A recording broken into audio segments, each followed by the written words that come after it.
Something I've been looking for a while is a really good wall-mounted reel for my garden hose, and I went with this one from Artigarden. I bought this one because of the reviews that are out there. Said it's really good. Comes with a leader hose that's 4 foot long, so you don't have to put this right next to the faucet. That's going to connect the faucet to the reel. The hose, my garden hose, will connect to this reel. Let's take it out of the box and take a look at it.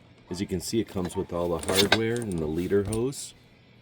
So let's go ahead and put it together after we've taken it out of the box.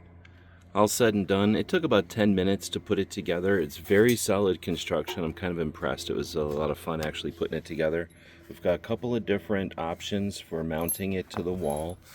All I used was my little Dremel, which made it a little quicker, but it does come with all the tools you're going to need. I'd say overall I'm very impressed with this purchase, and I'm looking forward to using it in the garden. Hope this helps.